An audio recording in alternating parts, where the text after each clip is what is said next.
Allez, bonjour à tous, lundi 17 février, j'espère que vous allez bien et on est parti pour une nouvelle analyse du marché crypto avec ce matin Bitcoin à 96 000 $, Ethereum 2700 $. J'ai l'impression de répéter tous les jours les mêmes choses, c'est vrai que ça bouge pas du tout en ce moment sur le marché. Donc comme d'habitude, pour bien débuter la semaine, on va juste faire un point rapide pour voir un petit peu ce que ça donne au niveau des prix. Et puis on fera un point sur les actus du moment. Entre les scams du président argentin et la BNB Chain qui se porte plutôt pas mal. Il n'y a pas énormément d'actu en ce moment, mais il y a quand même quelques trucs intéressants à regarder. Allez, comme d'habitude, avant de commencer cette vidéo, on approche les 30 000 abonnés. Donc si vous êtes déjà abonné, merci à vous pour le suivi. Et si ce n'est pas encore fait, pensez à vous abonner, à liker et à commenter cette vidéo pour soutenir la chaîne.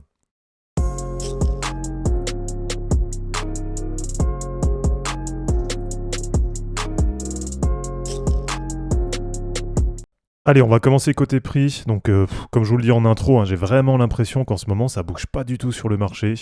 Donc, Bitcoin, 96 000 $. On voit que la clôture hebdo, elle s'est faite à peu près sur les niveaux que je vous avais donnés hier. Donc, depuis la vidéo d'hier matin, la vidéo d'analyse technique, ça a quasiment pas bougé. Donc là, le principal, c'est que pour l'instant, on est sorti de la zone support là sur Bitcoin. Donc, bien sûr, l'objectif sur les prochaines semaines, ça va être de venir sur le haut du canal et donc de revenir tester l'ATH vers 110 000 $.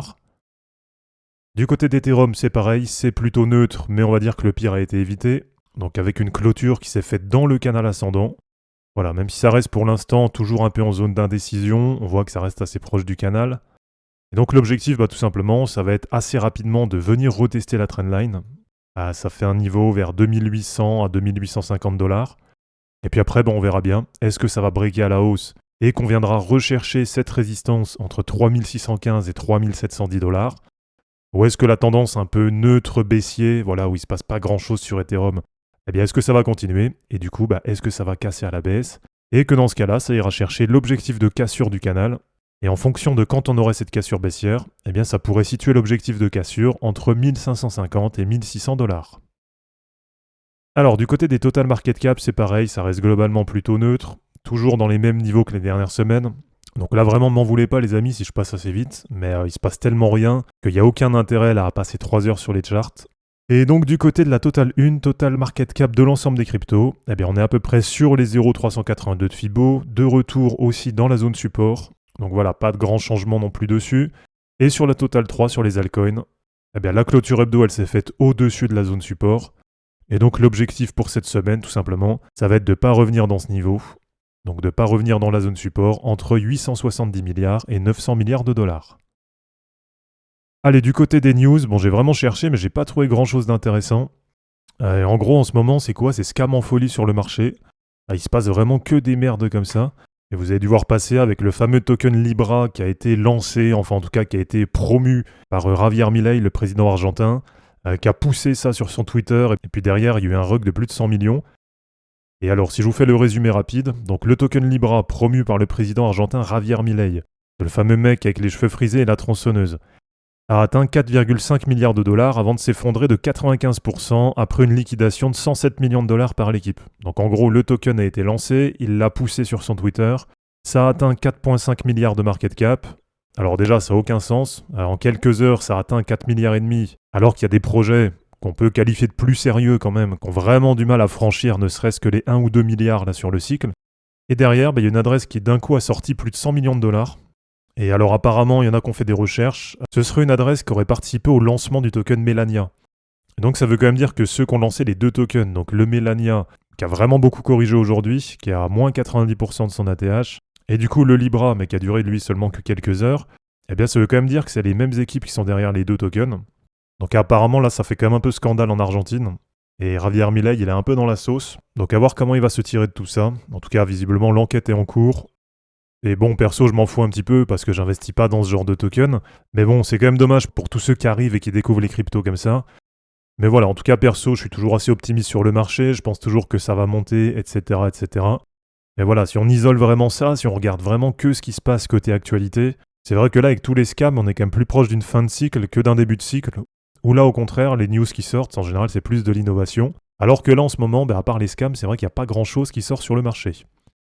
Allez, un petit point sur le token de la République centrafricaine, les amis, le token CAR, que je vous ai montré la semaine dernière en vidéo. C'est pareil, c'est un peu la catastrophe. Par contre, là, je crois qu'il n'y a pas eu de scam, c'est juste que le token est en train de corriger. Et alors ce fameux token CAR, il est maintenant à moins 98% de son ATH. Donc comme je l'ai dit l'autre fois, je le répète, si vous êtes bullish sur la République centrafricaine, les amis, eh bien là vous avez un token qui est valorisé 17,5 millions de dollars. Et si vous voulez rentrer par exemple dans le top 20 des holders, il vous suffit de mettre 50K dessus, puisque là actuellement le top 20 ça vaut à peu près 48 000 dollars. Allez, pour continuer, un petit point un peu plus cool, un peu plus sérieux du côté de la BNB Chain, qui revient bien sur le devant de la scène là sur les derniers jours. Et je vous l'avais montré il y a quelques jours, on avait notamment le token Cake de PancakeSwap qui remontait bien. Et donc là, ce qui est intéressant, c'est qu'on a du coup l'engouement pour les mêmes coins qui est en train de partir sur la BNB Chain. Donc après avoir été un petit peu sur Base pendant une période, et après avoir été sur Solana pendant une très longue période, et là depuis quelques jours, ça commence à partir sur la BNB Chain, avec notamment le fameux token Broccoli, donc qui est inspiré du chien de CZ. Et donc là, il y a toute une vague de meme coins qui est en train d'être lancée sur la BNB Chain. Alors après, ce qui est un peu dommage, on va dire, c'est que du coup, l'engouement, il se fait que autour des meme coins. Donc pour le moment, là, sur le cycle, c'est toujours un peu la même chose. Mais en tout cas, perso, moi, j'aime bien la BNB Chain. Comme j'aime bien aussi la blockchain Solana. Hein. Je trouve que les deux, ça marche bien. Il y a plein de protocoles disponibles, c'est simple à utiliser. Et alors là, on est du coup sur un inédit. Puisque là, pour la première fois, on a la BNB Chain qui fait le plus de volume.